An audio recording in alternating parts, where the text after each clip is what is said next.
Hello everyone and welcome to another video. Thank you for tuning in. Today I'd like to talk about a question that seems to come up frequently, and that is, what is Foodie Beauty doing in Kuwait? More specifically, why does she continue to stay there? Why does she not go home? Many feel that her existence is miserable in Kuwait. She does nothing. She has lost her spark and her energy, and see no point in her being there all alone, aside from Salah, instead of being in Canada with her family, with Pete's, essentially being home, a place that she knows. Now, in order to answer this question, I think we need to take a look at why Foodie Beauty decided to move to Kuwait to begin with, and then why she continues to stay there despite everything that viewers have observed. And we are also going to hear from Foodie Beauty herself and have her explain it. She's going to tell us what she would be doing right now if she was in fact in Canada. So let's get to it. Now, Foodie would like everyone to believe that she went to Kuwait because she was involved in this whirlwind romance. And of course, we know that that is not the case. She met Salah on Tinder, and within a couple of days, she had put on the hijab. And then shortly thereafter, just a few weeks later, she was traveling to Kuwait. And as we know, not much later, they were allegedly married. Now, that is what Foodie wants us to believe. However, the reality of the situation is that she had just gotten out, or was attempting to get out of, a situation with the one we cannot name, the non-ex. And I think this was a way to, number one, prove to him that she was desirable, especially by another Muslim man. And also, moving to the other side of the world was the only way that she could avoid him. I don't think that Foodie Beauty trusted herself to remain in Canada. If she had remained in Canada, she would just be in the same cycle, going through the same steps with the one we can't name over and over again, and it would just be repeated drama. So Foodie, in order to prove the non-ex and the viewers wrong, decided that she was going to get married to this person who she did not know and move to Kuwait. In her mind, she's proving that she's desirable. She's proving that she's claimed. She's proving that she could be in a marriage and in a serious relationship, despite the origins of that relationship. Again, this is what Foodie Beauty believed. Of course, all of this was fed by Foodie's impulsiveness. We know that Foodie is an impulsive person. Foodie also appears to have risk addiction. She likes to get into these dodgy situations and see what happens. She has an addiction to the rush and to the high that she gets from these risky situations. She recently said that she found the whole idea exciting. The idea of moving to another country, not knowing what your marriage is going to be like. Let's hear her say it herself. Hey, Bopods. Listen. You like seeing Kuwait, Kelly? Hi, Kelly. Why does anyone care if I made the decision to come here, get married in haste? Who cares? It's not your life. You want me to be honest? To me, I find it extremely exciting. Oh, hi, Nature Calls. I remember you. I find it so exciting. Going off, marrying, your marriage is still a mystery. I thought it was exciting. So Foodie was seeking another situational high. She had just been displaced from one and was seeking another. And therefore, she found this perfect storm. She found someone who had their Tinder profile set to global, who was seeking some type of partnership. And she was more than willing to engage with them and to see where the whole thing went. So, impulsivity, risk addiction, trying to prove somebody wrong, trying to prove that she's desired, all of this together led us to where we are today. Now, many question why Foodie continues to stay there. Many would like to see the Kuwait arc end. Many feel that things with Foodie Beauty are just not the same, and it's true, they are not. Foodie is home more rather than being out and about. The Pete's factor is missing. She's not pursuing people online and documenting her exploits. And she's not using illicit substances, although I think we can put an asterisk on that because recent live streams have shown both her and Salah to be in a mood, and we are going to leave it at that. Most of all, people, the viewers, seem to think that Foodie is just not happy. Now, Foodie would argue otherwise. She says that she is happy. Bree, Chantal has been quiet fan for ages and you seem unhappy. I wish you nothing but peace and love, friend. We're always here for you. Remember strength. Oh, thank you, Bree. I appreciate you. What makes me seem unhappy? The fact that I didn't get ketchup? I don't know. Thank you, Bree. I appreciate that. And I appreciate you following me for a while. Oh. My Roman Empire. What does Roman Empire mean? My living condition and heat surroundings. Well, I know it might look that way, but no. I'm just different. I'm at a different phase in my life. You know, a little more settled down, a little older. Still silly in a lot of ways, but no. I'm very happy with Salah and with my cat in our place, and the heat, yeah, of course, I don't like the heat. I'm not gonna lie about that. But even people who live here don't like it. Beauty beat. Now, Foodie has said the same thing in many different ways, many different times. In summary, she says that she is happy and that she loves her husband and loves her cat and that she is happy in Kuwait. And there's always the emphasis of it being a lot more affordable there. It should also be mentioned here that another reason why Foodie left Canada was because of her many financial obligations, her bankruptcies, her debts, and other things that she probably has going on. Now, where things get interesting is when one of her viewers asked her about where she would be if she had never met Salah and had never moved to Kuwait. And her answer was particularly telling and also honest. Let's have a listen. Chef Boiler D. Where would you be today if you don't meet Salah? I have no idea. Layla, nobody knows the answer to that. Only God. I really don't know, but probably not on a good path. I'd probably still be undervaluing myself with all these hookups. I don't know. All those gross hookups. I hated my life. Like, nobody was inside me. Nobody knew how I felt. If I appeared happier to you, I don't think you really know how I felt inside. Parasocial dot, yes! Okay, I need cheese, diet soda, and cheese. I'll be right back. Okay? Yes, Teardrop, you did. It's far more positive now than it was 3 years ago. There was more negative people than positive. That's why a lot of them left, yes. In rural Canada somewhere, you've chilled out. I've only chilled out, though, because I've reverted and moved to a place without drugs, really, part of it. How's the abuse, Julia? Like, I don't know. I think I would still be on a more self-destructive path. But maybe not. I don't know. It's hard to say. But who knows? It's not like Canada's, like, if I ever want to move back, like, we can, eventually, like, but I don't know. We'll see. I wasn't as happy there as people say, as people think. And yes, I used to get, like, what, 2,500, 3,000 people, exactly how many FFG gets. I think a lot of those people moved over there. I'm not, like, how I was back then. I think a lot of those people came for the drama.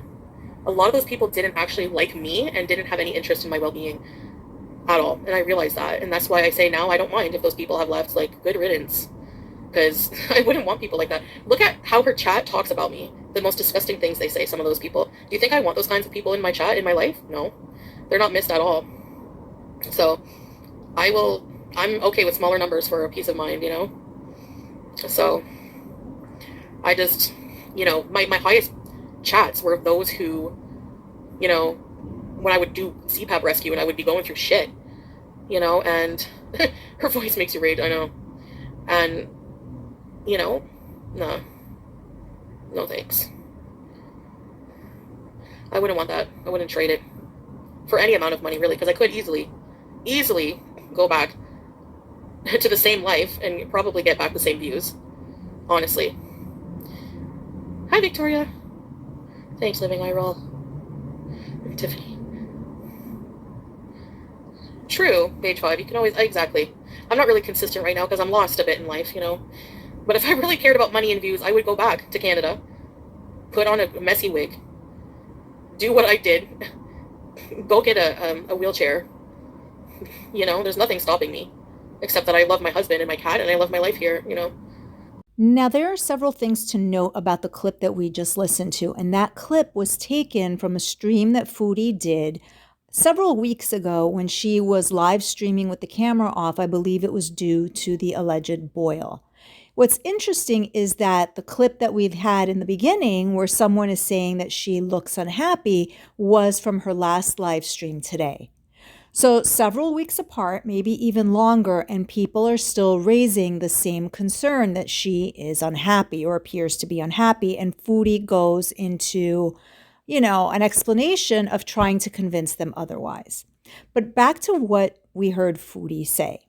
Now, Foodie says that if she was in Canada, she would be up to her old ways. She would be using substances and she would be chasing around unsavory people who are no good for her. And she essentially admits that the only reason that she's essentially behaving now is because she is in Kuwait and she doesn't have the ability to do those things or have access to certain things. What she is saying is that she has been forced to change because of where she is, not that she has truly changed. And that if we were to pluck her from Kuwait and drop her in Canada, the behavior would be exactly what it was prior to the Kuwait arc. Her beezers are applauding her for having made positive changes in her life, but those are only due to circumstance, not due to desire, not due to an effort or a willingness to change, but just because she had to because of where she is. Foodie also admits that she is inconsistent because she is lost right now in life. Every so often, Foodie has these breakthrough moments where she does tell the truth, and I think this was one of those moments. She told the truth that she is in fact lost, and we can definitely see that. On a very basic level, we see her inconsistency with what she said about money and views and her YouTube channel in this clip versus the reality today.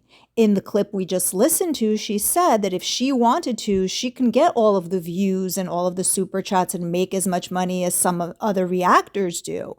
However, we've also seen her amplifying the grift over the last few weeks. So yes, I would agree, she is inconsistent, she is lost. And of course, that goes far beyond the grift. Foodie doesn't know who Foodie is, and Foodie doesn't know what Foodie wants. Foodie doesn't have an internal compass or a core. We also see that with causes that she allegedly supports. We see her do boycotts only to quickly turn around and drop them.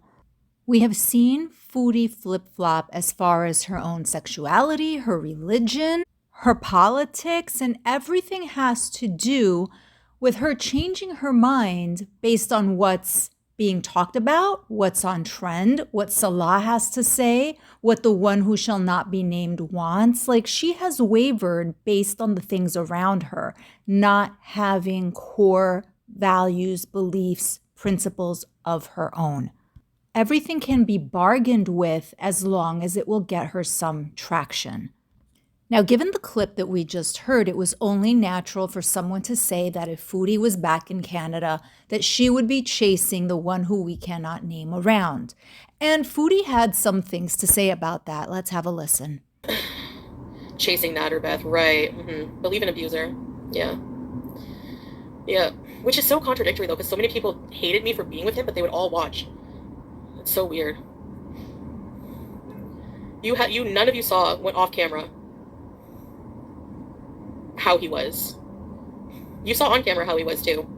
I was chasing him, but then he forced me to stay over at his house all the time. Okay, yeah. Hid my keys. You saw that video of me getting up to go and him forcing me to stay. But no, okay. You didn't see that, right? Sure. Mm-hmm. You could improve your life and see the views go up if you made a drastic change. And I think it would be a different audience, Zoe. I think it would be a more positive audience. I know there's a lot of people who don't want to watch me, eat things, and I get that. It's not an audience for everyone. I mean, I do still have to eat, and realistically, like, I don't know. That era was hard to watch, yeah. A lot of people were like, ew, you're at his house, but then like 3,000 people would be watching. And they would be like making fun of me. Like, you don't understand the cycle of like trauma bond. It's like, of just wanting to be with the person who hurts you. Do you know what I mean? Like, nobody can understand that. I didn't even understand that before I was in it, because I always just think women who would not leave abusers were weak. I would always find them weird. Oh, really, Zoe? You're my comfort YouTuber. Thanks, Belle. The hot and ready. Makeup and wholesome videos. Yeah, people are obsessed with drama. I lived a wild lifestyle. You can't see it when you're in it, no. I mean, it's like you do, but you have like this inner survival instinct that kicks in, and you make excuses, and you're delusional. Yes, toxic relationships ruins judgment. They make you insane. Especially narcissists. They make you insane.